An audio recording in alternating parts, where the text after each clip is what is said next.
Beloved soul, you are welcome here. This space is created just for you to rest and breathe easy.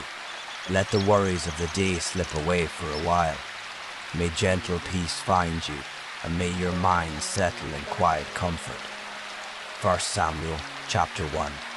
Now there was a man named Elkanah, who was from Ramathaim Zophim in the hill country of Ephraim. He was the son of Jeroham, the son of Elihu, the son of Tohu, the son of Zuph, an Ephraimite. He had 2 wives, one named Hannah and the other Peninnah. And Peninnah had children, but Hannah had none.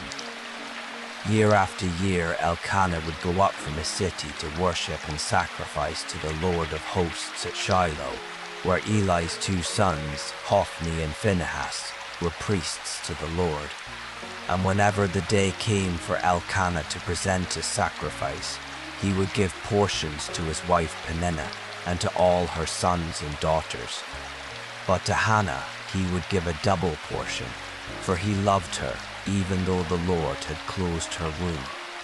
Because the Lord had closed Hannah's womb, a rival would provoke her viciously to taunt her.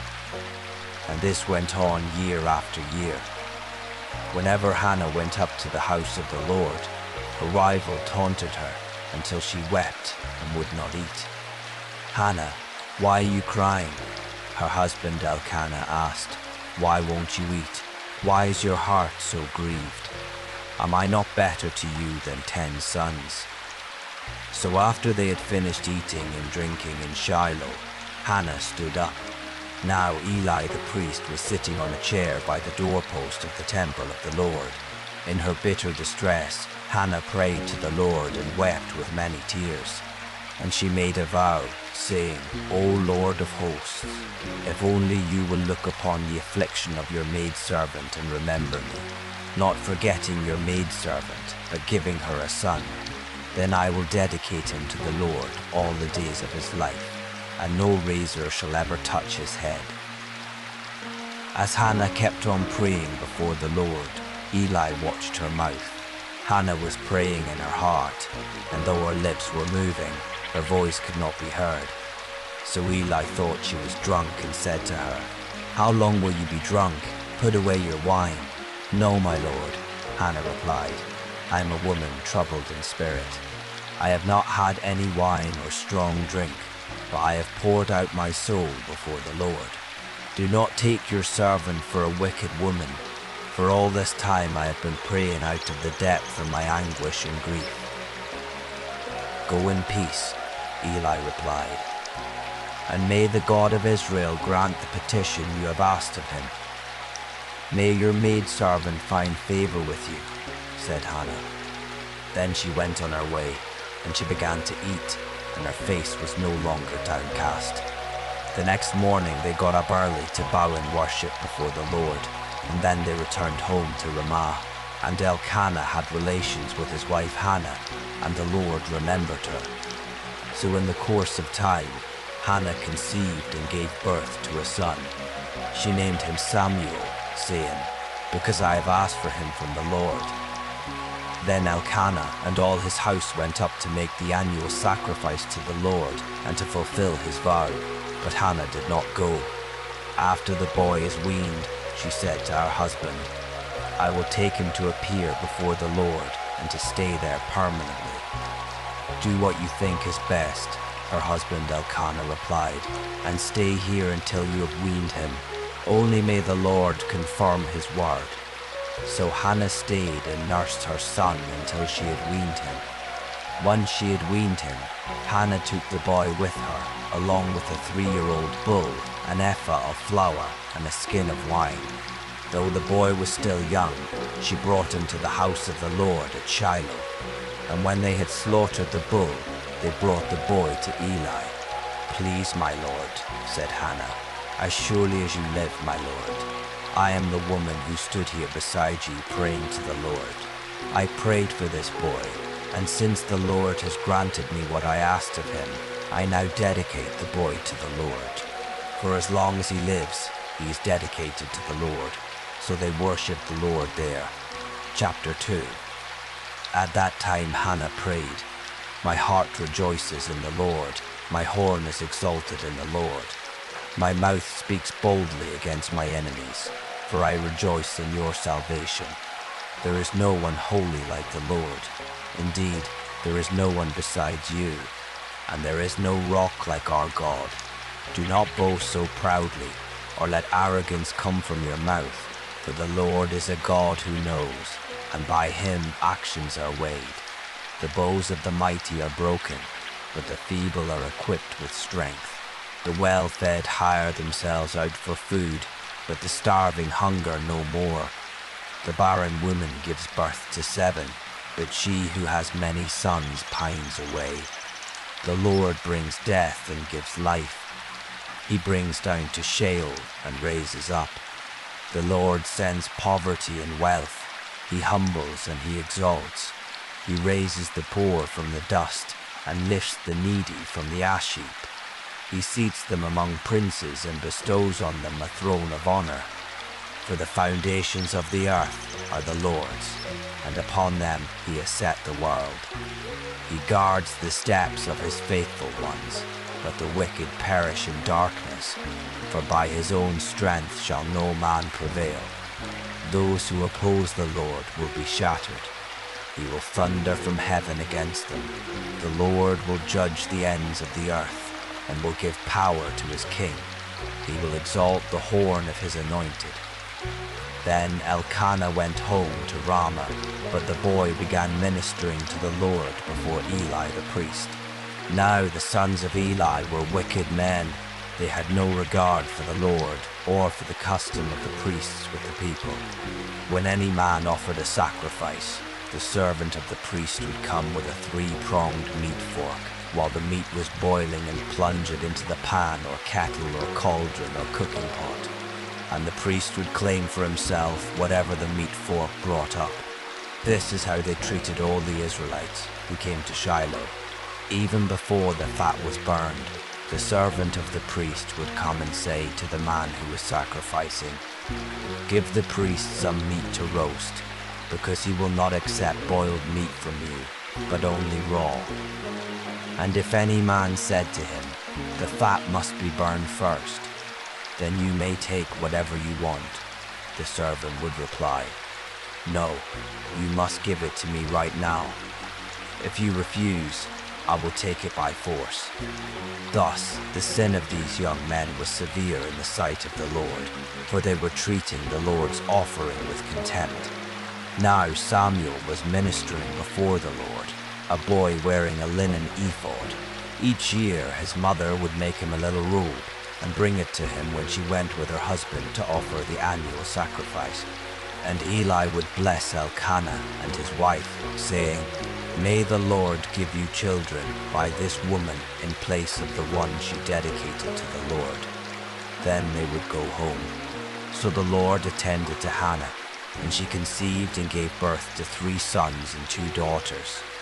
Meanwhile, the boy Samuel grew up in the presence of the Lord. Now Eli was very old, and he heard about everything his sons were doing to all Israel, and how they were sleeping with the women who served at the entrance to the tent of meeting. "Why are you doing these things?" Eli said to his sons. "I hear about your wicked deeds from all these people." "No, my sons, it is not a good report I hear circulating among the Lord's people. If a man sins against another man, God can intercede for him. But if a man sins against the Lord, who can intercede for him?" But they would not listen to their father, since the Lord intended to put them to death. And the boy Samuel continued to grow in stature and in favor with the Lord and with man. Then a man of God came to Eli and told him, "This is what the Lord says. Did I not clearly reveal myself to your father's house when they were in Egypt under Pharaoh's house? And out of all the tribes of Israel I selected your father to be my priest, to offer sacrifices on my altar, to burn incense, and to wear an ephod in my presence. I also gave to the house of your father all the food offerings of the Israelites. Why then do you kick at my sacrifice and offering that I have prescribed for my dwelling place. You have honored your sons more than me by fattening yourselves with the best of all the offerings of my people Israel. Therefore, the Lord, the God of Israel, declares, I did indeed say that your house and the house of your father would walk before me forever. But now the Lord declares, far be it from me, for I will honor those who honor me, but those who despise me will be disdained. Behold, the days are coming when I will cut off your strength and the strength of your father's house, so that no one in it will reach old age. You will see distress in my dwelling place. Despite all that is good in Israel, no one in your house will ever again reach old age. And every one of you that I do not cut off from my altar, I will cause your eyes to fail and your heart to grieve. All your descendants will die by the sword of men. And this sign shall come to you concerning your two sons, Hophni and Phinehas. They will both die on the same day. Then I will raise up for myself a faithful priest. He will do whatever is in my heart and mind. And I will build for him an enduring house, and he will walk before my anointed one for all time. And everyone left in your house will come and bow down to him for a piece of silver or a morsel of bread, pleading, please appoint me to some priestly office so that I can eat a piece of bread. Chapter 3. And the boy Samuel ministered to the Lord before Eli. Now in those days the word of the Lord was rare, and visions were scarce. And at that time Eli, whose eyesight had grown so dim that he could not see, was lying in his room. Before the lamp of God had gone out, Samuel was lying down in the temple of the Lord, where the ark of God was located. Then the Lord called to Samuel, and he answered, Here I am. He ran to Eli and said, Here I am, for you have called me. I did not call, Eli replied. Go back and lie down.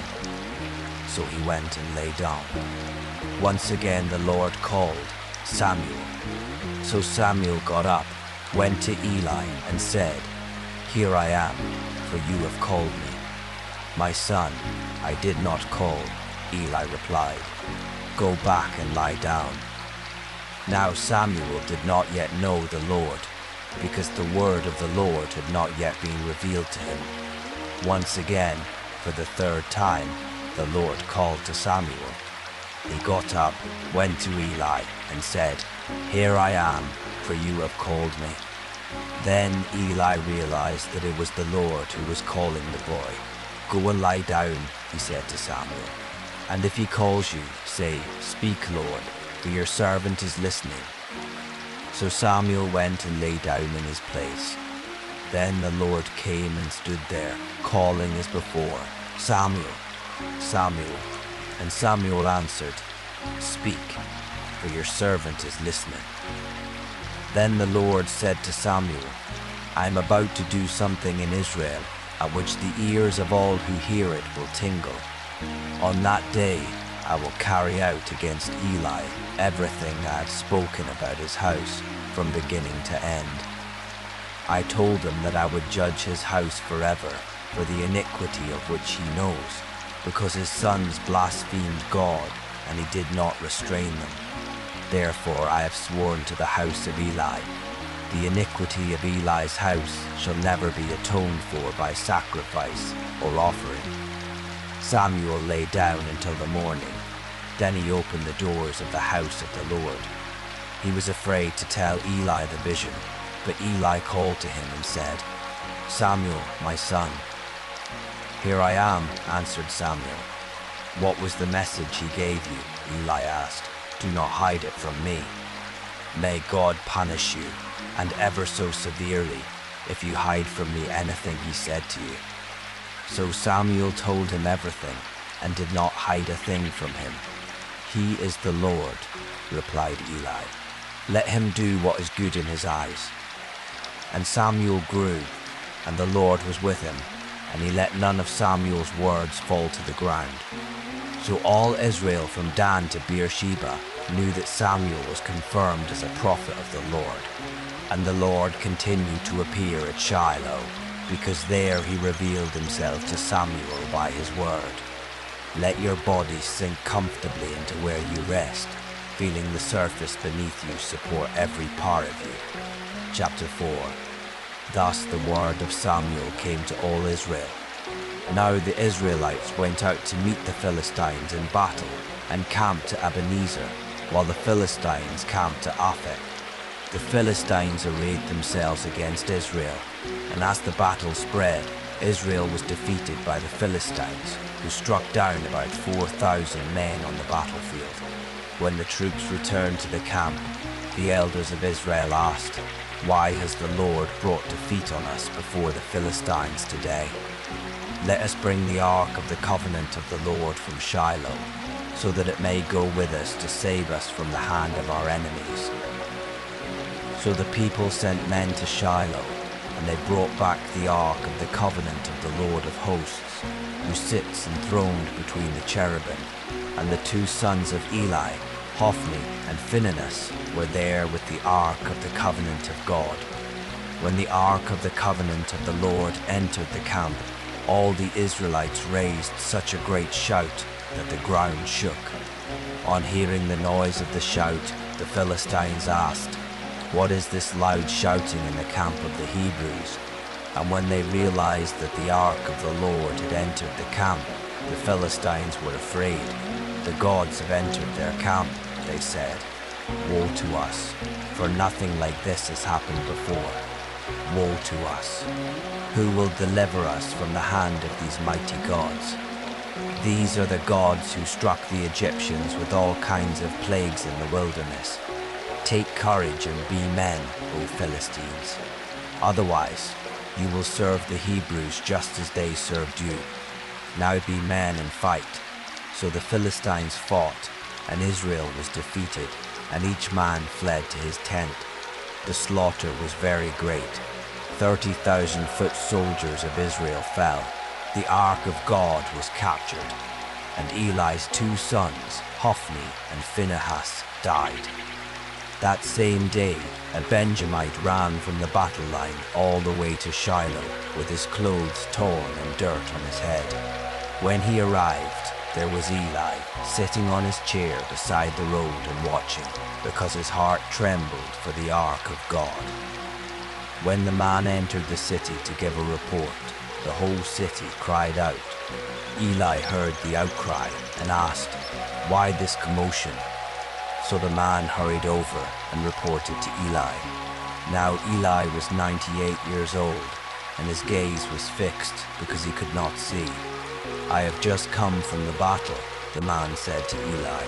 "I fled from there today." "What happened, my son?" Eli asked. The messenger answered, "Israel has fled before the Philistines, and there has been a great slaughter among the people. Your two sons, Hophni and Phinehas, are both dead, and the ark of God has been captured." As soon as the ark of God was mentioned, Eli fell backward from his chair by the city gate, and being old and heavy, he broke his neck and died. And Eli had judged Israel 40 years. Now Eli's daughter-in-law, the wife of Phinehas, was pregnant and about to give birth. When she heard the news of the capture of God's ark, and the deaths of her father-in-law and her husband, she collapsed and gave birth, for her labor pains overtook her. As she was dying, the women attending to her said, "Do not be afraid, for you have given birth to a son." But she did not respond or pay any heed.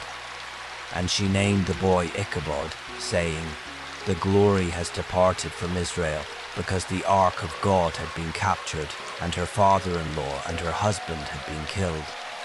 The glory has departed from Israel," she said, "for the ark of God has been captured."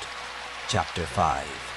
After the Philistines had captured the ark of God, they took it from Ebenezer to Ashdod, carried it into the temple of Dagon, and set it beside his statue. When the people of Ashdod got up early the next morning, there was Dagon, fallen on his face before the ark of the Lord. So they took Dagon and returned him to his place. But when they got up early the next morning, there was Dagon, fallen on his face before the ark of the Lord, with his head and his hands broken off and lying on the threshold. Only the torso remained.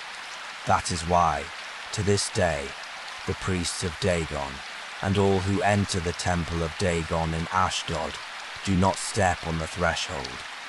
Now the hand of the Lord was heavy on the people of Ashdod and its vicinity, ravaging them and afflicting them with tumors.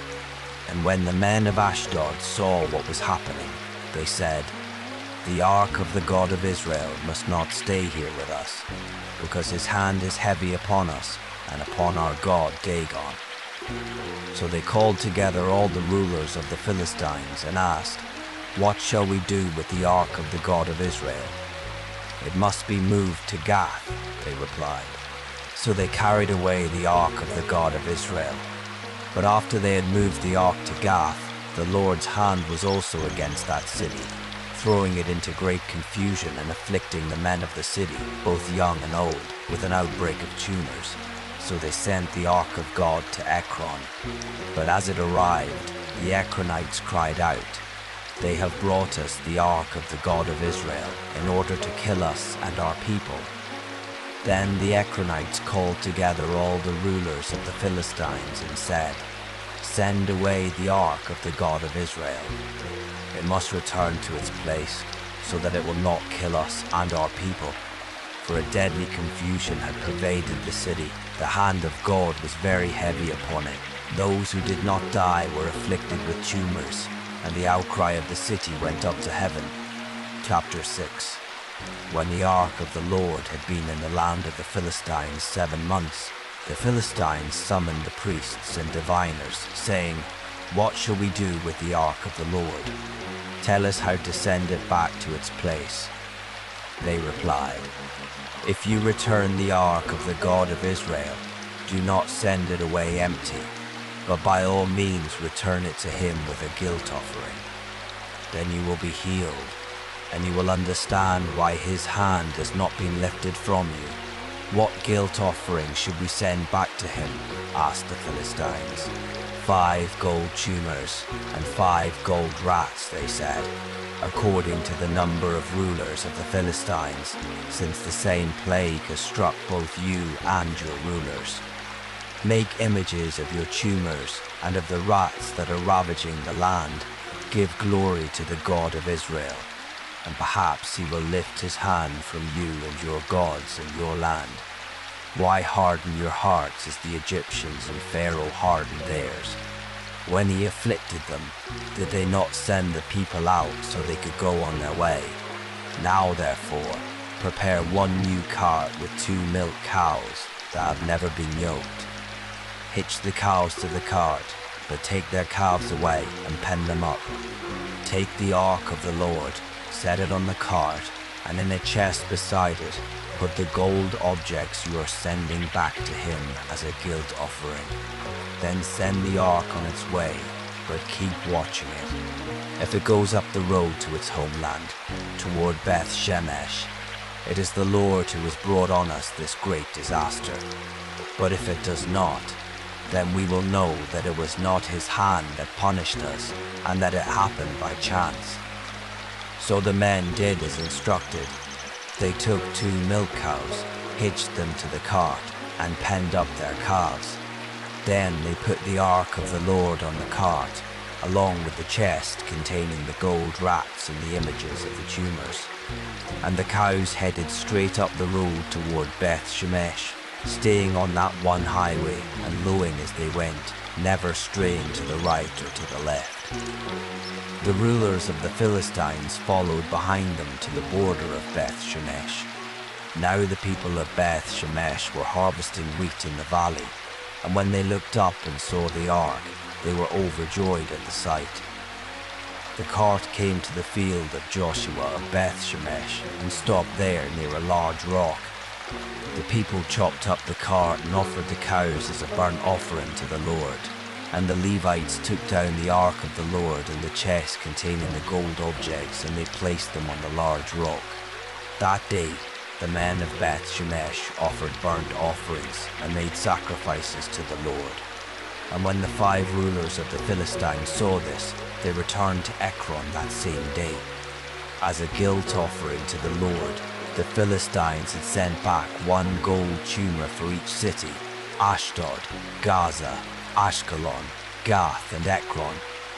The number of gold rats also corresponded to the number of Philistine cities belonging to the 5 rulers, the fortified cities and their outlying villages.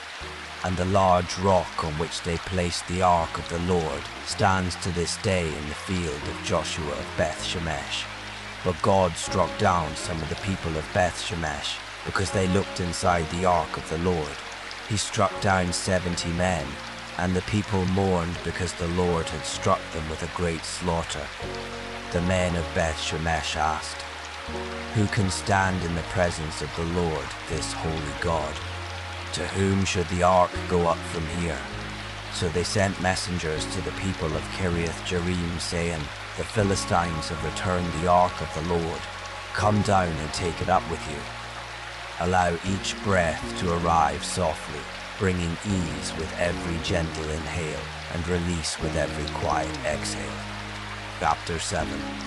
Then the men of Kiriath-Jearim came for the ark of the Lord and took it into Abinadab's house on the hill. And they consecrated his son Eleazar to guard the ark of the Lord. And from that day a long time passed, 20 years in all, as the ark remained at Kiriath-Jearim. And all the house of Israel mournfully sought the Lord. Then Samuel said to all the house of Israel, "If you are returning to the Lord with all your hearts, then put away the foreign gods and Ashtoreths among you. Prepare your hearts for the Lord and serve him only, and he will deliver you from the hand of the Philistines." So the Israelites put away the Baals and Ashtoreths and served only the Lord. Then Samuel said, "Gather all Israel to Mizpah, and I will pray to the Lord on your behalf." When they had gathered at Mizpah, they drew water and poured it out before the Lord. On that day they fasted, and there they confessed, "We have sinned against the Lord." And Samuel judged the Israelites at Mizpah. When the Philistines heard that the Israelites had gathered at Mizpah, their rulers marched up toward Israel. And when the Israelites learned of this, they feared the Philistines and said to Samuel, "Do not stop crying out to the Lord our God for us, that he may save us from the hand of the Philistines." Then Samuel took a suckling lamb and offered it as a whole burnt offering to the Lord. He cried out to the Lord on behalf of Israel, and the Lord answered him.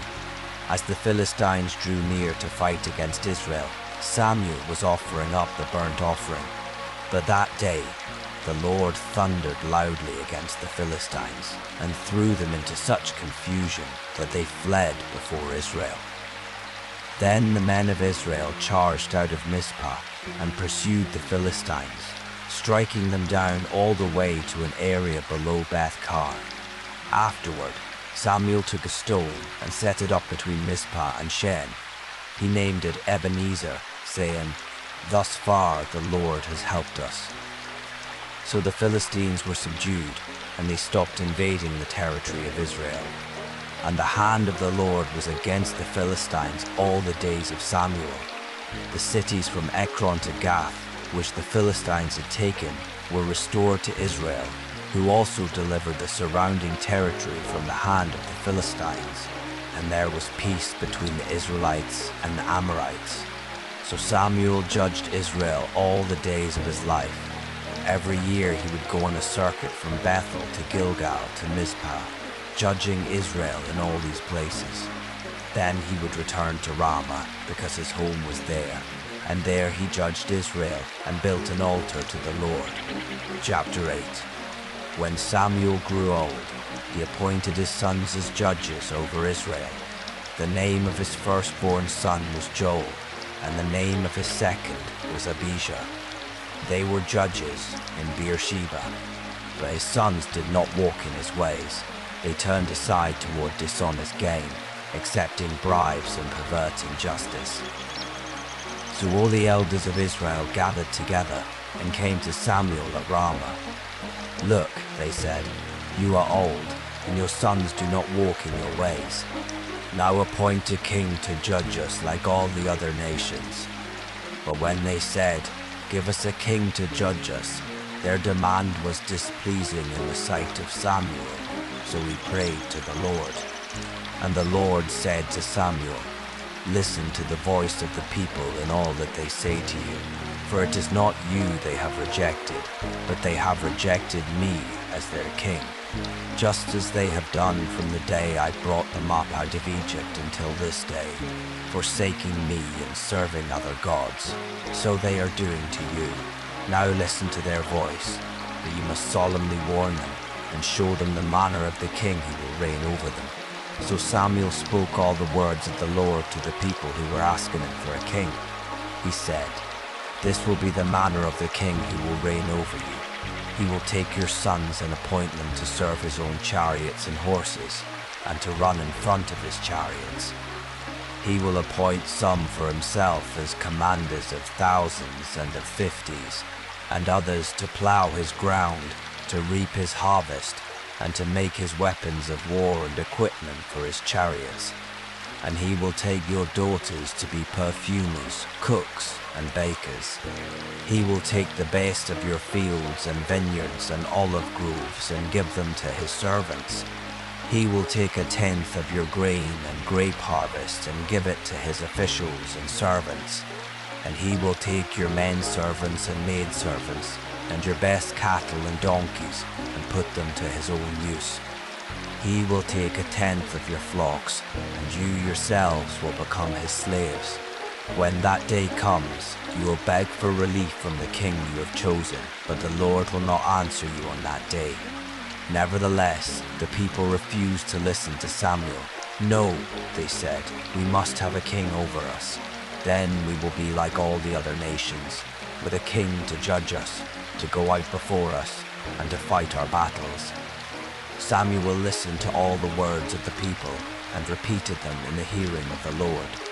"Listen to their voice," the Lord said to Samuel. "Appoint a king for them." Then Samuel told the men of Israel, "Everyone must go back to his city." Chapter 9. Now there was a Benjamite, a powerful man, whose name was Kish, son of Abiel, the son of Zerah, the son of Bechorath, the son of Aphiah of Benjamin.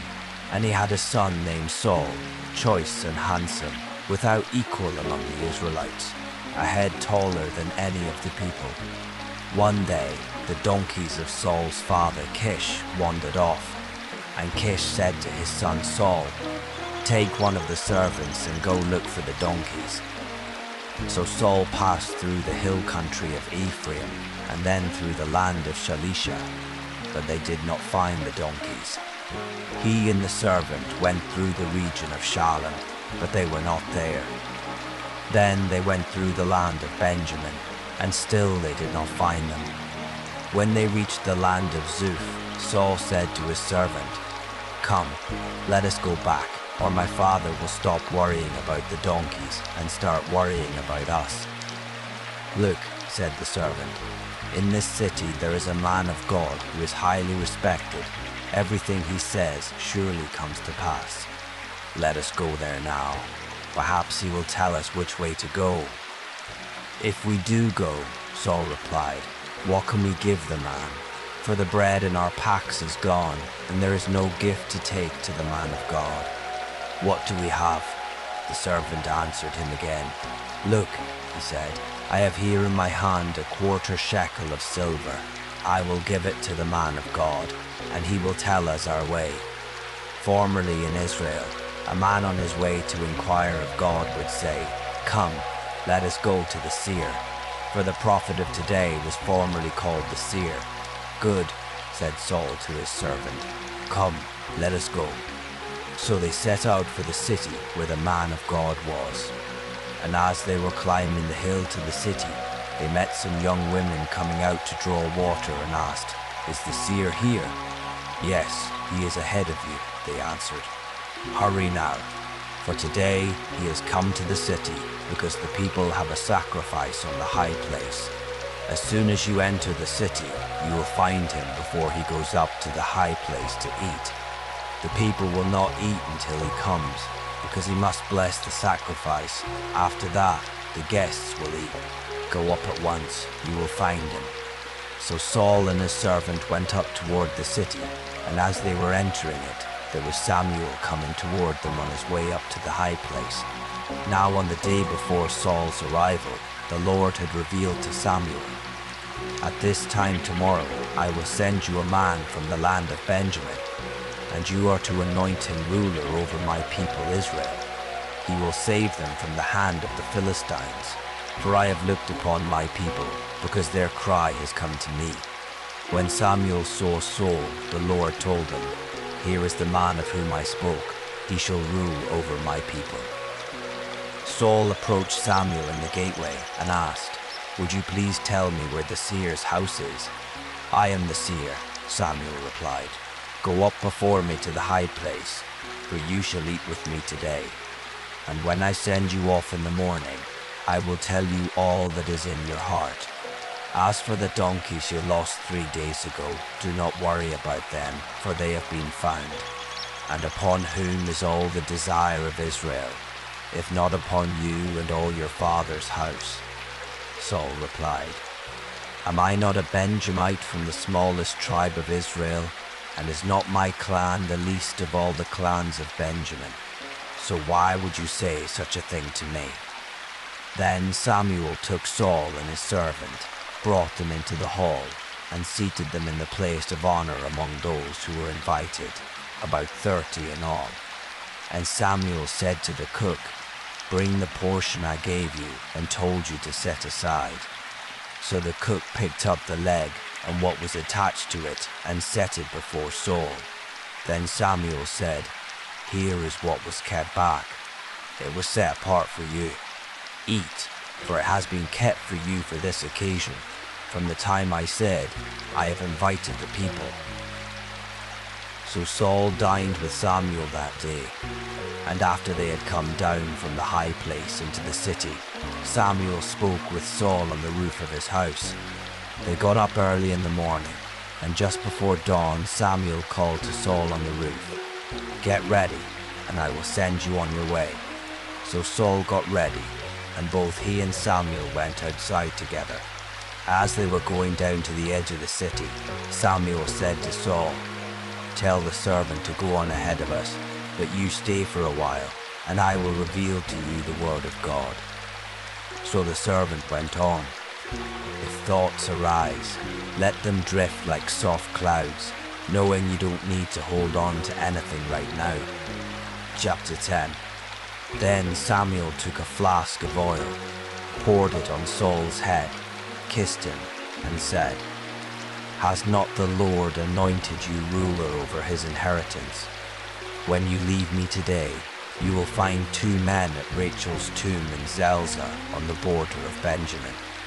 They will say to you, 'The donkeys you seek have been found.' And now your father has stopped worrying about the donkeys and started worrying about you, asking, 'What should I do about my son?' Then you will go on from there until you come to the oak of Tabor. 3 men going up to God at Bethel will meet you there, one carrying 3 young goats, another carrying 3 loaves of bread, and another carrying a skin of wine. They will greet you and give you 2 loaves of bread, which you will accept from their hands. After that you will come to Gibeah of God, where the Philistines have an outpost. As you approach the city, you will meet a group of prophets coming down from the high place, preceded by harps, tambourines, flutes, and lyres, and they will be prophesying. Then the Spirit of the Lord will rush upon you, and you will prophesy with them, and you will be transformed into a different person. When these signs have come, do as the occasion demands, for God is with you. And you shall go before me to Gilgal, and surely I will come to you to offer burnt offerings and to sacrifice peace offerings. Wait 7 days until I come to you and show you what you are to do." As Saul turned to leave Samuel, God changed Saul's heart, and all the signs came to pass that day. When Saul and his servant arrived at Gibeah, a group of prophets met him. Then the Spirit of God rushed upon him, and he prophesied along with them. When all those who had formerly known Saul saw him prophesying with the prophets, they asked one another, "What has happened to the son of Kish? Is Saul also among the prophets?" Then a man who lived there replied, "And who is their father?"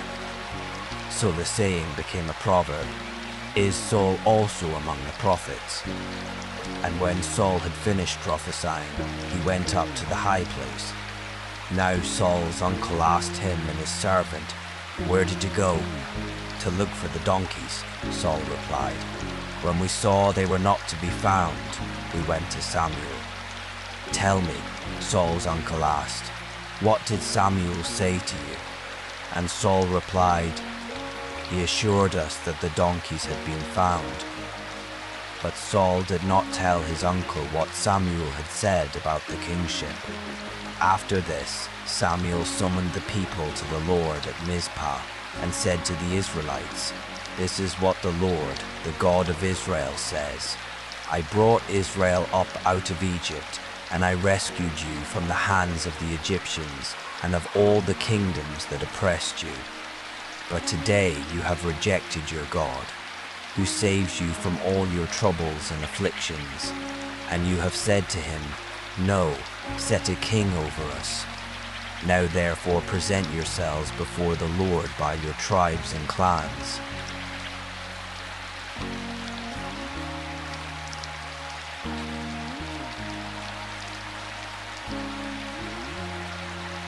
Then he had the tribe of Benjamin come forward by its clans, and the clan of Matri was selected.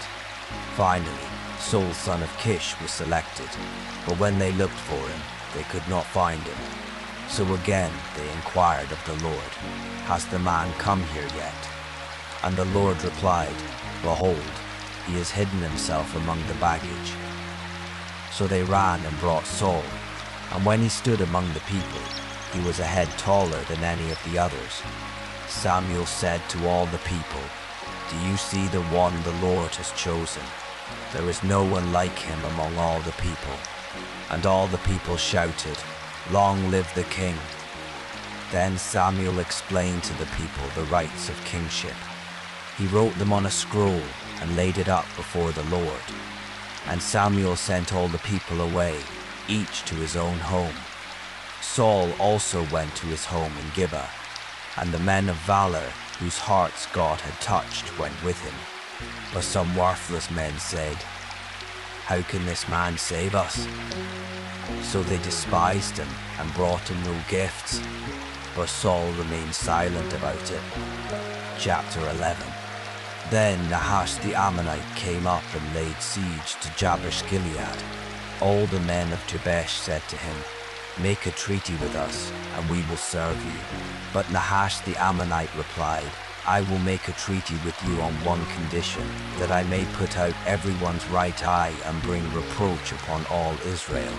"Hold off for 7 days," replied the elders of Jabesh, "and let us send messengers throughout Israel. If there is no one to save us, we will surrender to you." When the messengers came to Gibeah of Saul and relayed these words in the hearing of the people, they all wept aloud. Just then Saul was returning from the field behind his oxen. "What troubles the people?" asked Saul. "Why are they weeping?" And they relayed to him the words of the men from Jabesh. When Saul heard their words, the Spirit of God rushed upon him, and he burned with great anger. He took a pair of oxen, cut them into pieces, and sent them by messengers throughout the land of Israel, proclaiming, "This is what will be done to the oxen of anyone who does not march behind Saul and Samuel." Then the terror of the Lord fell upon the people, and they came out together as one man. And when Saul numbered them at Bezek, there were 300,000 Israelites and 30,000 men of Judah. So they said to the messengers who had come, "Tell the men of Jabesh Gilead, deliverance will be yours tomorrow by the time the sun is hot." And when the messengers relayed this to the men of Jabesh, they rejoiced. Then the men of Jabesh said to Nahash, "Tomorrow we will come out, and you can do with us whatever seems good to you." The next day, Saul organized the troops into 3 divisions, and during the morning watch they invaded the camp of the Ammonites and slaughtered them until the hottest part of the day. And the survivors were so scattered that no 2 of them were left together. Then the people said to Samuel, "Who said that Saul should not reign over us? Bring those men here so we can kill them." But Saul ordered, "No one shall be put to death this day, for today the Lord has worked salvation in Israel." Then Samuel said to the people, "Come, let us go to Gilgal and renew the kingship there." So all the people went to Gilgal and confirmed Saul as king in the presence of the Lord. There they sacrificed peace offerings before the Lord, and Saul and all the Israelites rejoiced greatly. Chapter 12. Then Samuel said to all Israel, "I have listened to your voice and all that you have said to me, and I have set over you a king. Now here is the king walking before you, and I am old and grey, and my sons are here with you. I have walked before you from my youth until this day. Here I am. Bear witness against me before the Lord and before his anointed. Whose ox or donkey have I taken? Whom have I cheated or oppressed? From whose hand have I accepted a bribe and closed my eyes? Tell me, and I will restore it to you." "You have not cheated us or oppressed us," they replied, "nor have you taken anything from the hand of man." Samuel said to them, "The Lord is a witness against you, and his anointed is a witness today, that you have not found anything in my hand." "He is a witness," they replied. Then Samuel said to the people, "The Lord is the one who appointed Moses and Aaron, and who brought your fathers up out of the land of Egypt. Now present yourselves, so that I may confront you before the Lord with all the righteous acts he has done for you and your fathers. When Jacob went to Egypt, your fathers cried out to the Lord, and he sent them Moses and Aaron, who brought your fathers out of Egypt and settled them in this place. But they forgot the Lord their God, and he sold them into the hand of Sisera, the commander of the army of Hazor, and into the hands of the Philistines and the king of Moab, who fought against them. Then they cried out to the Lord and said, 'We have sinned, for we have forsaken the Lord and served the Baals and Ashtoreths. Now deliver us from the hands of our enemies, that we may serve you.' So the Lord sent Jerubbaal, Barak, Jephthah, and Samuel, and he delivered you from the hands of your enemies on every side, and you dwelt securely. But when you saw that Nahash, king of the Ammonites, was moving against you, you said to me, 'No, we must have a king to rule over us, even though the Lord your God was your king. Now here is the king you have chosen, the one you requested. Behold, the Lord has placed a king over you. If you fear the Lord and serve him and obey his voice, and if you do not rebel against the command of the Lord, and if both you and the king who rules over you follow the Lord your God, then all will be well. But if you disobey the Lord and rebel against his command, then the hand of the Lord will be against you as it was against your fathers. Now, therefore, present yourselves and see this great thing that the Lord will do before your eyes. Is it not the wheat harvest today? I will call on the Lord to send thunder and rain, so that you will know and see what a great evil you have committed in the sight of the Lord by asking for a king." So Samuel called to the Lord, and on that day the Lord sent thunder and rain. As a result, all the people greatly feared the Lord and Samuel. They pleaded with Samuel, "Pray to the Lord your God for your servants, so that we will not die. For we have added to all our sins the evil of asking for a king." "Do not be afraid," Samuel replied. "Even though you have committed all this evil, do not turn aside from following the Lord, but serve the Lord with all your heart. Do not turn aside after worthless things that cannot profit you or deliver you, for they are empty. Indeed, for the sake of his great name, the Lord will not abandon his people, because he was pleased to make you his own. As for me, far be it from me that I should sin against the Lord by ceasing to pray for you, and I will continue to teach you the good and right way. Above all, fear the Lord and serve him faithfully with all your heart. Consider what great things he has done for you. But if you persist in doing evil, both you and your king will be swept away. There is nothing you need to do in this moment. You are simply free to be, surrounded by gentle care. Chapter 13. Saul was 30 years old when he became king, and he reigned over Israel 42 years. He chose for himself 3,000 men of Israel. 2,000 were with Saul at Michmash and in the hill country of Bethel, and 1,000 were with Jonathan in Gibeah of Benjamin. And the rest of the troops he sent away, each to his own home. Then Jonathan attacked the Philistine outpost at Gibeah, and the Philistines heard about it. So Saul blew the ram's horn throughout the land, saying, "Let the Hebrews hear." And all Israel heard the news. Saul has attacked an outpost of the Philistines, and now Israel has become a stench to the Philistines. Then the people were summoned to join Saul at Gilgal.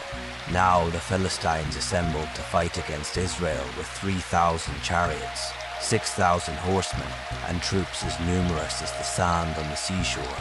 They went up and camped at Michmash, east of Beth-aven. Seeing that they were in danger because their troops were hard-pressed, the men of Israel hid in caves and thickets, among the rocks, and in cellars and cisterns. Some Hebrews even crossed the Jordan into the land of Gad and Gilead. Saul, however, remained at Gilgal, and all his troops were quaking in fear. And Saul waited 7 days for the time appointed by Samuel, but Samuel did not come to Gilgal, and the troops began to desert Saul. So he said, "Bring me the burnt offering and the peace offerings."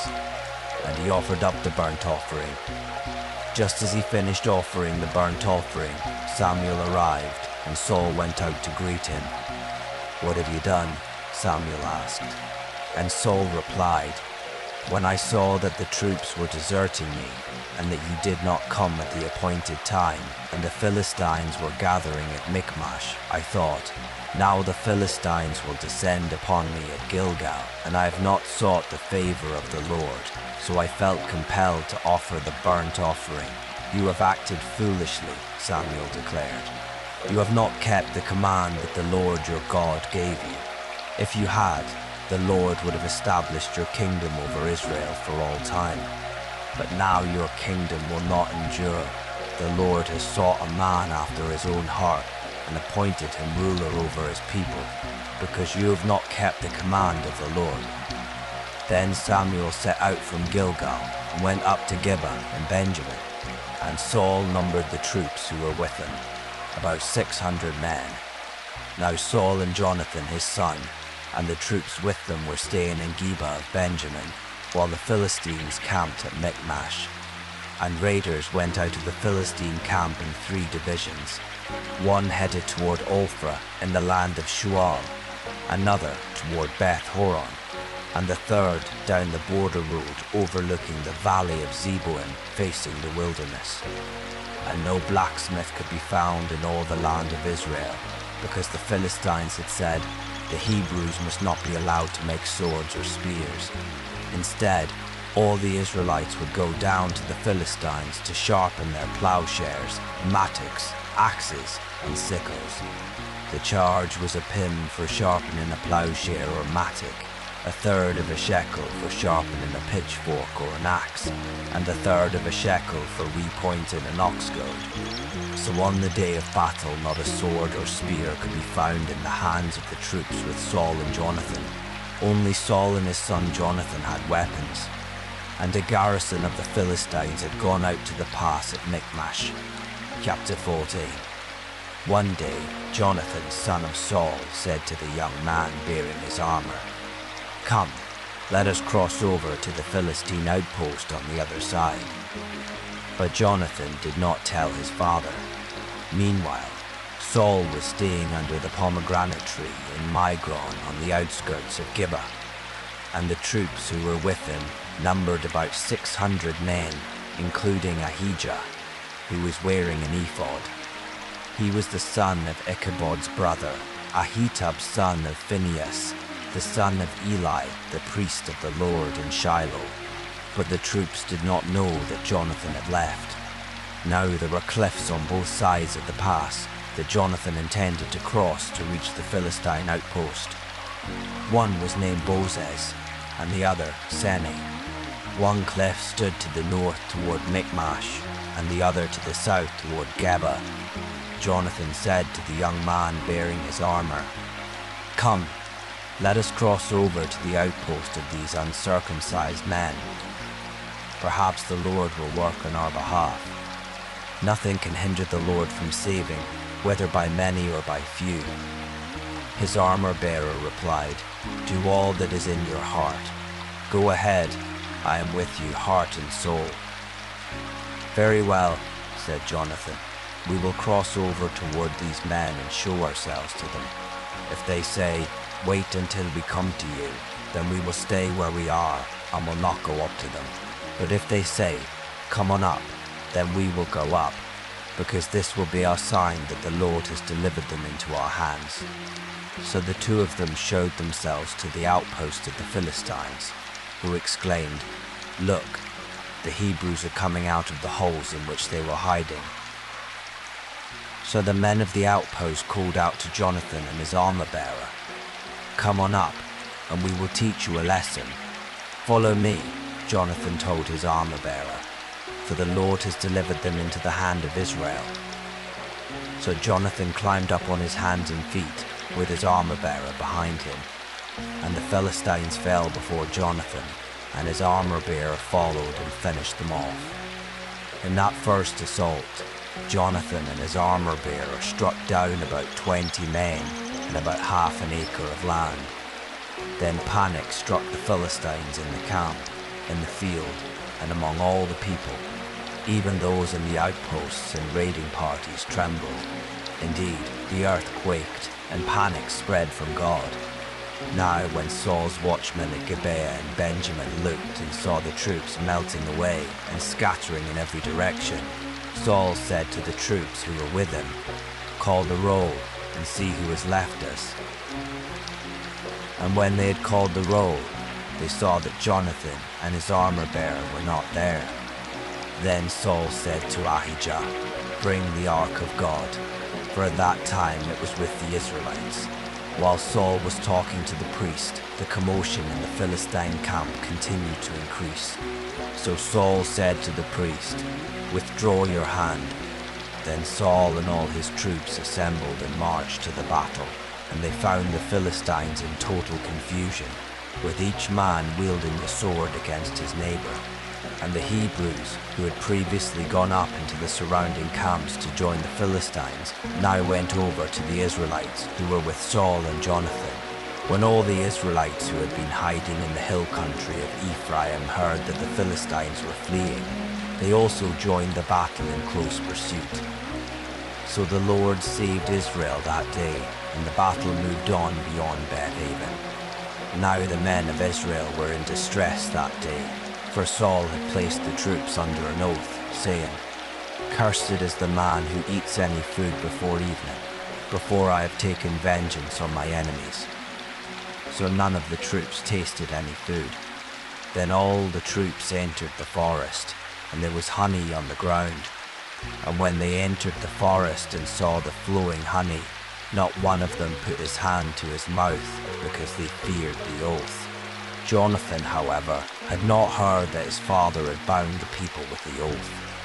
So he reached out the end of the staff in his hand, dipped it into the honeycomb, and put his hand to his mouth, and his eyes brightened. Then one of the soldiers told him, "Your father bound the troops with a solemn oath, saying, 'Cursed is the man who eats food today.' That is why the people are faint." "My father has brought trouble to the land," Jonathan replied, Just look at how my eyes have brightened because I tasted a little of this honey. How much better it would have been if the troops had eaten freely today from the plunder they took from their enemies. Would not the slaughter of the Philistines have been much greater? That day, after the Israelites had struck down the Philistines from Michmash to Aijalon, the people were very faint. So they rushed greedily to the plunder, taking sheep, cattle, and calves. They slaughtered them on the ground and ate meat with the blood still in it. Then someone reported to Saul, "Look, the troops are sinning against the Lord by eating meat with the blood still in it."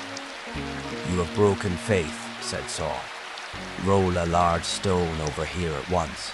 Then he said, "Go among the troops and tell them, each man must bring me his ox or his sheep, slaughter them in this place, and then eat. Do not sin against the Lord by eating meat with the blood still in it." So that night everyone brought his ox and slaughtered it there. Then Saul built an altar to the Lord. It was the first time he had built an altar to the Lord. And Saul said, "Let us go down after the Philistines by night and plunder them until dawn, leaving no man alive." "Do what seems good to you," the troops replied. But the priest said, "We must consult God here." So Saul inquired of God, "Shall I go down after the Philistines? Will you give them into the hand of Israel?" But God did not answer him that day. Therefore Saul said, "Come here, all you leaders of the troops, and let us investigate how this sin has occurred today.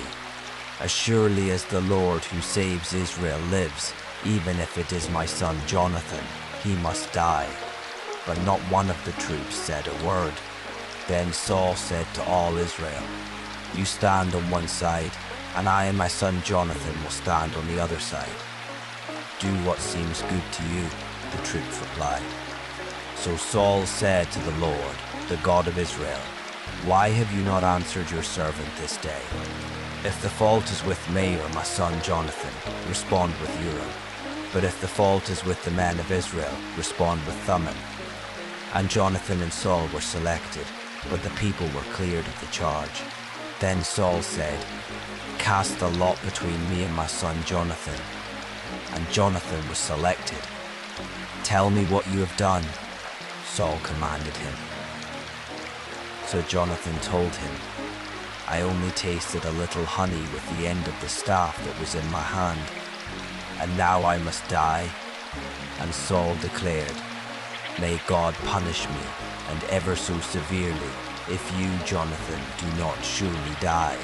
But the people said to Saul, "Must Jonathan die, he who accomplished such a great deliverance for Israel? Never.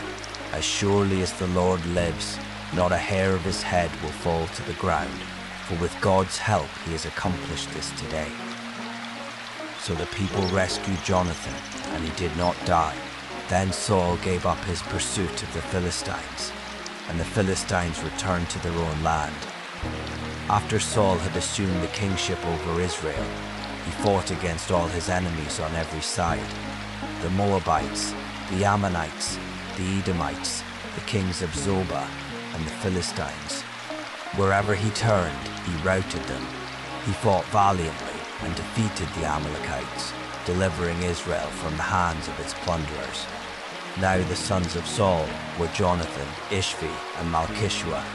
His two daughters were named Merab, his firstborn, and Michal, his younger daughter. His wife's name was Ahinoam, daughter of Ahimaaz. The name of the commander of his army was Abner, the son of Saul's uncle Ner. Saul's father Kish and Abner's father Ner were sons of Abiel, and the war with the Philistines was fierce for all the days of Saul. So whenever he noticed any strong or brave man, Saul would enlist him. Chapter 15. Then Samuel said to Saul, "The Lord sent me to anoint you king over his people Israel. Now, therefore, listen to the words of the Lord. This is what the Lord of hosts says. I witnessed what the Amalekites did to the Israelites when they opposed them on their way up from Egypt. Now go and attack the Amalekites and devote to destruction all that belongs to them. Do not spare them, but put to death men and women, children and infants, oxen and sheep, camels and donkeys. So Saul summoned the troops and numbered them at Telaim 200,000 foot soldiers and 10,000 men of Judah. Saul came to the city of Amalek and lay in wait in the valley.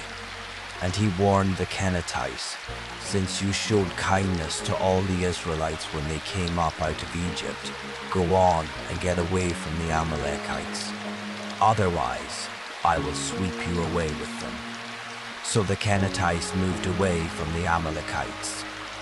Then Saul struck down the Amalekites all the way from Havilah to Shur, which is east of Egypt. He captured Agag, king of Amalek, alive, but devoted all the others to destruction with the sword.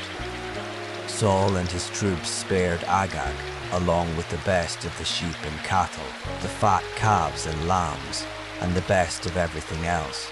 They were unwilling to devote them to destruction, but they devoted to destruction all that was despised and worthless. Then the word of the Lord came to Samuel, saying, I regret that I have made Saul king, for he has turned away from following me and has not carried out my instructions. And Samuel was distressed and cried out to the Lord all that night. Early in the morning, Samuel got up to confront Saul, but he was told, Saul has gone to Carmel, and behold, he has set up a monument for himself, and has turned and gone down to Gilgal. When Samuel reached him, Saul said to him, May the Lord bless you. I have carried out the Lord's instructions. But Samuel replied, Then what is this bleating of sheep and lowing of cattle that I hear? Saul answered, The troops brought them from the Amalekites. They spared the best sheep and cattle to sacrifice to the Lord your God, but the rest we devoted to destruction. Stop, exclaimed Samuel. Let me tell you what the Lord said to me last night. Tell me, Saul replied. And Samuel said, Although you were once small in your own eyes, have you not become the head of the tribes of Israel? The Lord anointed you king over Israel and sent you on a mission, saying, Go and devote to destruction the sinful Amalekites. Fight against them until you have wiped them out. So why did you not obey the Lord? Why did you rush upon the plunder and do evil in the sight of the Lord? But I did obey the Lord, Saul replied. I went on the mission that the Lord gave me. I brought back Agag, king of Amalek, and devoted the Amalekites to destruction. The troops took sheep and cattle from the plunder, the best of the things devoted to destruction, in order to sacrifice them to the Lord your God at Gilgal. But Samuel declared, Does the Lord delight in burnt offerings and sacrifices as much as in obedience to his voice? Behold, obedience is better than sacrifice, and attentiveness is better than the fat of rams. For rebellion is like the sin of divination, and arrogance is like the wickedness of idolatry. Because you have rejected the word of the Lord, he has rejected you as king. Then Saul said to Samuel, I have sinned. I have transgressed the Lord's commandment and your instructions, because I feared the people and obeyed their voice. Now, therefore, please forgive my sin and return with me so I can worship the Lord. I will not return with you, Samuel replied, for you have rejected the word of the Lord, and he has rejected you as king over Israel. As Samuel turned to go, Saul grabbed the hem of his robe, and it tore. So Samuel said to him, The Lord has torn the kingdom of Israel from you today, and has given it to your neighbor who is better than you. Moreover, the glory of Israel does not lie or change his mind, for he is not a man that he should change his mind. I have sinned, Saul replied. Please honor me now before the elders of my people and before Israel. Come back with me, so that I may worship the Lord your God. So Samuel went back with Saul, and Saul worshipped the Lord. Then Samuel said, Bring me Agag, king of the Amalekites." Agag came to him cheerfully, for he thought, "Surely the bitterness of death is past." But Samuel declared, "As your sword has made women childless, so your mother will be childless among women." And Samuel hacked Agag to pieces before the Lord at Gilgal. Then Samuel went to Ramah, but Saul went up to his home in Gibeah of Saul. And to the day of his death, Samuel never again visited Saul. Samuel mourned for Saul, and the Lord regretted that he had made Saul king over Israel. Peace remains with you here. Rest as long as you need, wrapped in quiet assurance.